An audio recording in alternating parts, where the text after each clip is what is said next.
Well, hello and welcome once again to the Nathan Nephew Show.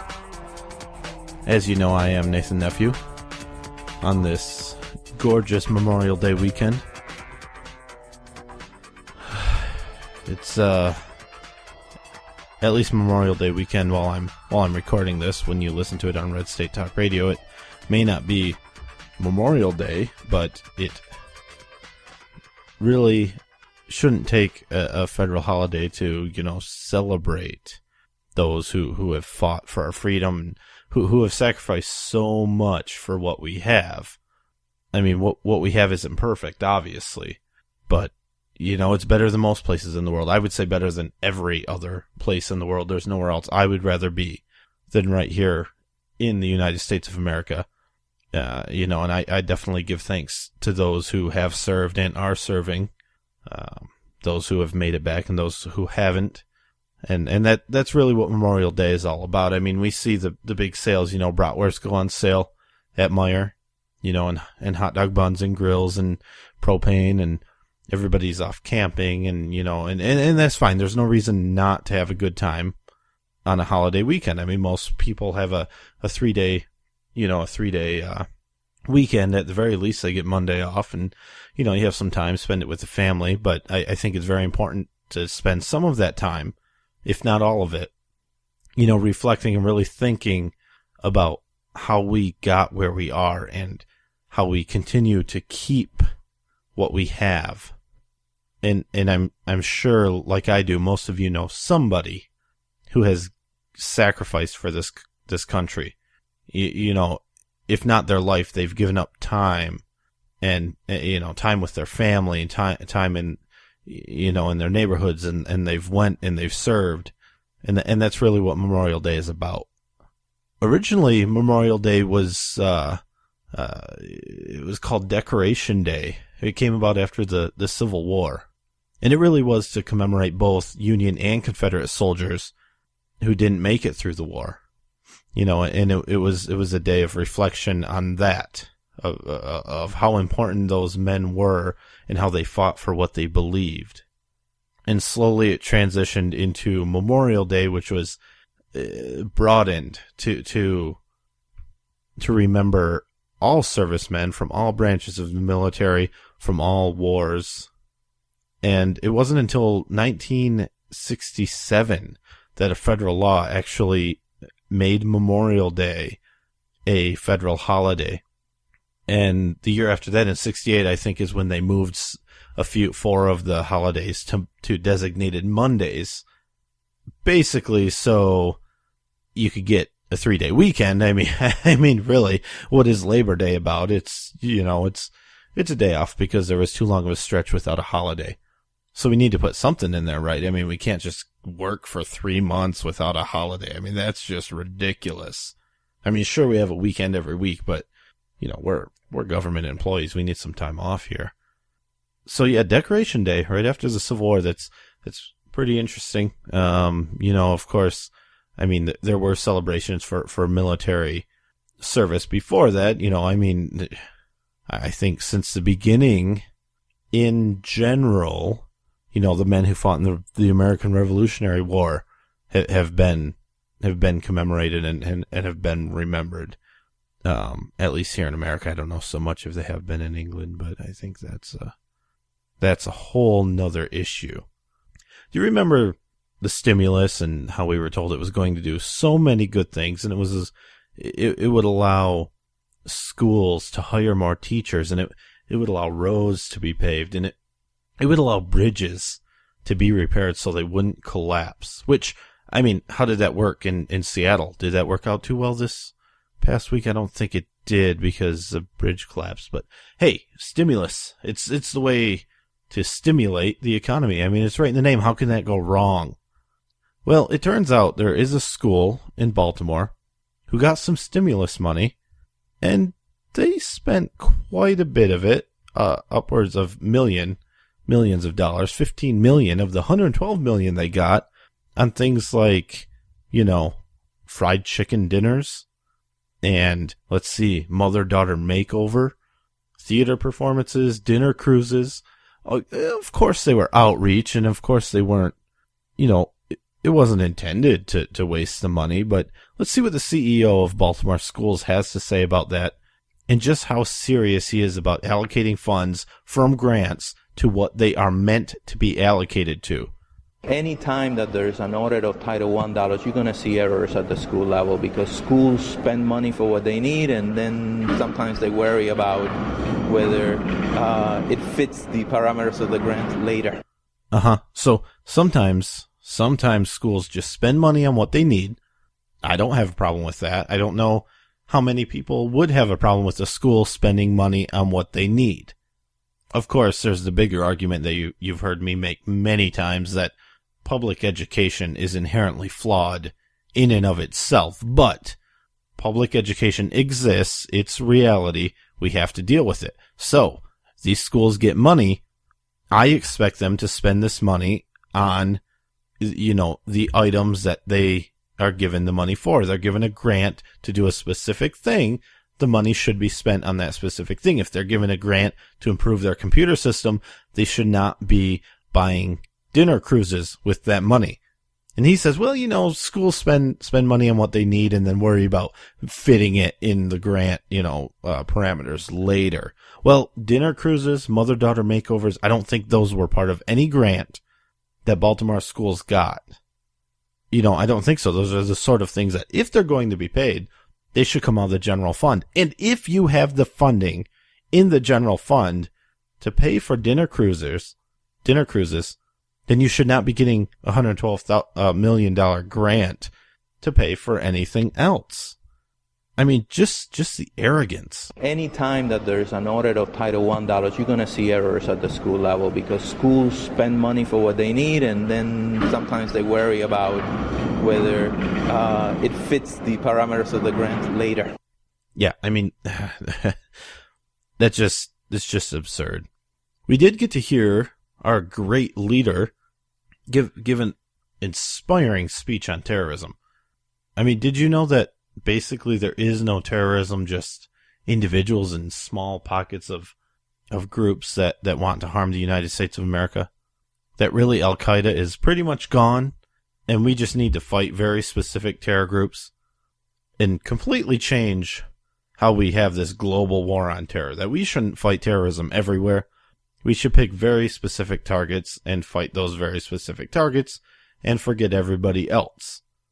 Not only that, but Guantanamo Bay should be closed, but it hasn't been closed because of Congress, but I'm the president, so I can't do anything about it. Ooh, we got to hear from our famous vagina ladies. Who are they? Oh, Code Pink. Somebody from Code Pink was there spouting off about how he's the president of the United States. If he wanted to close Guantanamo Bay, he could just do it today, and he doesn't need Congress, and just do it. And she has a point. She has a point. How many executive orders have we gotten that, Congress said no amnesty, the DREAM Act, we're not going to pass the DREAM Act, and Obama says, well, you know what? Executive order. I'm just going to sign the DREAM Act into law anyway because I am not a dictator, but I certainly act like one. I do everything I can, to operate as a dictator, but I'm going to pretend like I'm not a dictator. I don't know. I mean, his speech really didn't do much. Of course, we had the normal critics like Lindsey Graham coming out and disagreeing with Obama's change in policy on things like drones, which Obama was a pretty big advocate of, up until just 2 days ago. I don't know. But now apparently we have to have almost a zero chance that there will not be any civilian casualties, any collateral damage, and there has to be an imminent ongoing threat to the United States of America to target anybody with a drone. I don't necessarily think that's a bad thing. Like I said, Lindsey Graham came out and said that, really that's not right. That, Al-Qaeda is growing. Iran's getting closer and closer to a nuclear weapon. We have biological weapons in Syria. There's obviously terrorists that are obviously planning to attack the United States of America, and we need to do something about it. That we can't just sit back, pretend like everything's hunky-dory, isolate ourselves, and wait. That just won't cut it. That just will not work. That's not what we've done in the past. That's not what we should do now. I'm going to take a quick break. I'll be back. Plenty more to talk about. get into the IRS a bit because, I mean, who gets tired of talking about the IRS and some other scandals? Remember to check out NathanNephew.com. Listen to this show and all past shows, and obviously it's rebroadcast on Red State Talk Radio, so stay tuned in here. Don't forget you can email me at talk@NathanNephew.com. There's also a contact form on NathanNephew.com to make that nice and easy for you, and a link to my other show, At Odds, at oddshow.com. You can head over to atoddshow.com too and donate. There's a link to Mercury One to donate for the Midwest tornado relief, which is still going on. I mean, still a lot of work to be done there. Still a lot of rebuilding to do. You know, tons of people without homes and school and things like that. So you can never donate too much time and money to things like that.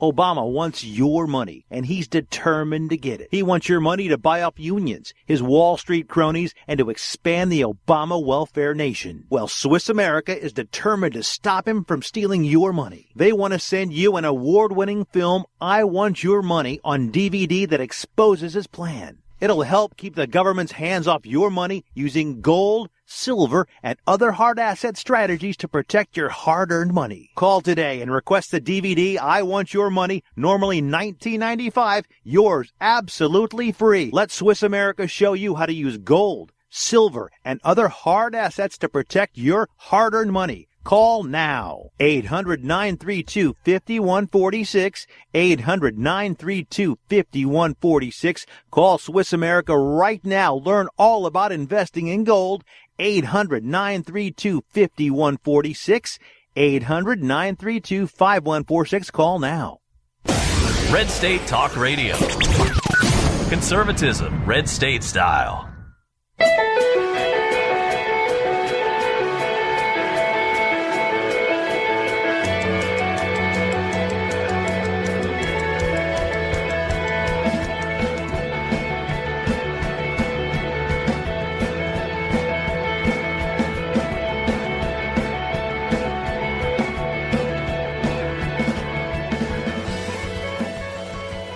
All right, welcome back to the Nathan Nephew Show.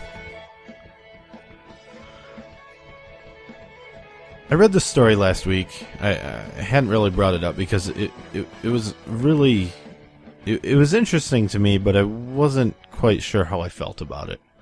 And it has to do with an underage person dating an 18-year-old. And it has to do with the underage person's parents reporting the relationship to the authorities and the 18-year-old in the relationship being charged with, lewd conduct with a minor, with a child 12 to 16 years of age. And in general, those sort of things I think need to be taken on a case-by-case basis. There's a lot that goes into it. I mean, it's they're really tough for me because there's a fine line between freedom and knowing that a 15 or 16-year-old in general is old enough to make decisions, and a 16-year-old dating an 18-year-old, is that really that big of a deal in all cases? I mean, is it something you can slap a law on, a blanket law, and apply it in all cases and have it achieve any sort of positive goals? I don't know. I'm not really sure. This one was a bit different because we had the story of it was a 17-year-old female dating a 15-year-old female. 17-year-old turned 18, so it was 18 and 15. And the 18-year-old was charged with lewd and lascivious battery of a child 12 to 16 years of age. And I thought, well, that's not so great. And being a same-sex relationship, of course, added a whole nother layer of controversy around this. And it shouldn't have. But as you know, it did, because we had the left coming out. We had all of the pro, gay marriage groups coming out saying, this isn't right. You're only doing this because it's a same-sex couple, because they claim the younger child, that the minor's parents didn't like the fact that their daughter was a lesbian. And maybe that's true, maybe that's not true. But they're saying that, there's a free K, stop the hate type, campaign going on. It was Caitlin Hunt. She's the 18-year-old in the relationship. And she was dating Lori Smith. Well, I just came across this article Friday, I believe, and there's a bit of a twist to this story. It sounds like maybe Caitlin wasn't exactly honest to the media and to all of these groups who turned this very common charge. Because if this was an 18-year-old boy dating a 15-year-old girl, and he was charged with lewd and lascivious battery of a child 12 to 16 years of age, the uproar wouldn't even be comparable. There would be people saying, well, that's ridiculous. Let's actually look at the 18-year-old, look at the 15, 16-year-old, and determine if it's appropriate. Or maybe let the parents figure it out. There's all these arguments. There's arguments from all sides. But you wouldn't have these anti-hate groups, which is a joke, right? It's all tolerance. As long as you agree with what I say, then, that's tolerance. But if you disagree with what I say, even if you're respectful with it, with your disagreement, that's still not tolerant. But the spin that came out is that Caitlin Hunt apparently was 18 years old and Lori Smith was 14. So that's still, you have to look at it and say, well, she's 14, but what is she prepared for? What can she handle? What do her parents think? 18-year-old, same thing. That's a bigger spread. That's a 4-year spread now. You're talking 18-year-old adult and 14-year-old child. But just the fact that maybe Caitlin came out, turned this into a gay issue, hate crime against her just because she's a lesbian, but she wasn't even honest about it. Time and time again, we come out, we hear these stories, it all turns into, these Christian conservatives just hate the gays, and then we find out that, the story that they're telling isn't exactly the truth. It's not exactly what happened, and there really wasn't any hate involved. In fact, it was, rule of law that kind of got in the way. That pesky law that really should apply to gay or straight people. If you're going to have a law, it has to be applied equally. And like I said, I think it's fair to have the conversation about the law. Is the law doing any good? Is it serving any positive purpose to the society? If not, get rid of it. Victimless crimes just, Speaking of Memorial Day, what do we have every Memorial Day? We have the police out in force, and we have drunk driving campaigns, and we have, at least here in Michigan, no seatbelt campaigns. I wonder how many people got tickets this weekend for not wearing their seatbelt in their car. They didn't hurt anybody else in the process. There's absolutely no victims in the process of the crime, but they're charged a fine. They're punished for not wearing a seatbelt. And finally, we just got a law in Michigan not that long ago. It's not really a new law anymore, but you don't always have to wear a helmet on a motorcycle. You get to make the decision, as long as you have the correct amount of liability insurance. Really? So you have to pay a penalty. You're forced to buy additional insurance to make the decision whether to wear a helmet or not for yourself. Unfortunately, as far as I know, I can't buy extra insurance and not wear a seatbelt. I always wear my seatbelt, but there's no law that is helping me make that decision. I wear my seatbelt because I think it's the right thing to do. I feel safer wearing my seatbelt. That's why I wear a seatbelt. That's why I carry a firearm. That's why I have fire extinguishers, smoke alarms, cell phone to call the police if I need to, or a tow truck. There's no law making me do any of those things. So this IRS scandal, IRS targeted Tea Party groups, conservative groups, 9/12 groups, some religious groups. It's growing. Lois Lerner, she had some issues back when she was the director of the Federal Elections Commission, targeting conservatives. And then as the lead of the tax exempt group, of course we have this, and then being promoted to the director of the Obamacare group. We'll see how that goes. We did hear, though, she was asked to resign. She refused because she claims she did absolutely nothing wrong. So, instead of being fired, once she refused to resign, she was put on administrative leave, so she'll still be making $170,000 a year to do nothing. She's on paid administrative leave. Sit at home, don't do work, and get paid. Because you haven't been convicted of any criminal wrongdoing yet, which, of course, that is the case. And they decide not to fire just for incompetence. I mean, if nothing else, should she not have known that this was going on and known it was wrong? And in fact, she did know what was going on. Hopefully, she'll be called back. She'll testify and answer some questions. We'll get some good answers and actually determine what happened, who knew what, how high did it go, and take some action. Actually take some action. When we do find out who was ultimately responsible, fire them. No questions asked. Get rid of them. Speaking of scandals, the AP scandal where the Justice Department just seized a bunch of phone records from the AP, and then we find out that, they actually did it to Fox News as well. And, that's really not too big of a surprise. And Roger Ailes, the Fox News chief, came out and said, yeah, well, you're not going to intimidate us. You're trying to intimidate us. You're not going to. We're still going to speak the truth. We're still going to report what we report, and we're not afraid of the government. We're going to do what we have to do. Your tactics aren't working. But we found out that the Department of Justice, the orders to seize records from Fox News, it was not only vetted by the Attorney General, Eric Holder, it was signed by the Attorney General, Eric Holder. He knew exactly what was in the order. He knew exactly what was going on. He knew it was happening. His signature's on it. So that's a bit interesting. I mean, did he know what was going on at the AP? And did he know that it was not really the right thing to do? Did he care?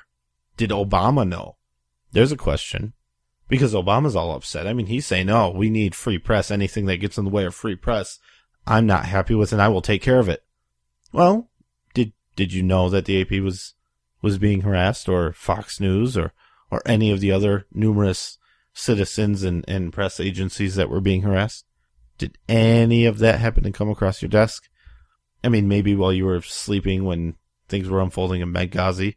Is that when maybe it would have come across your desk? Or I don't know. There's just a lot of things that nobody in this administration knows anything about.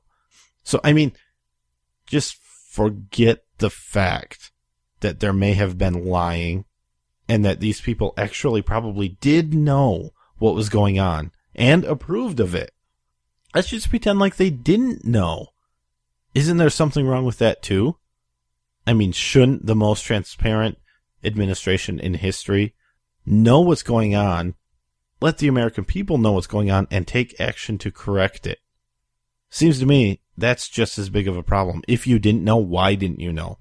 Who should have told you? Who didn't tell you? Why didn't you ask? Because incompetence is just as dangerous as anything else. And it's really something we need to look into. We need to get to the bottom of Benghazi, IRS, Fast and Furious, good luck. And the AP and the assault on all of the free press. That's all the time I have, though. NathanNephew.com. Email me, talk@NathanNephew.com. See you next week.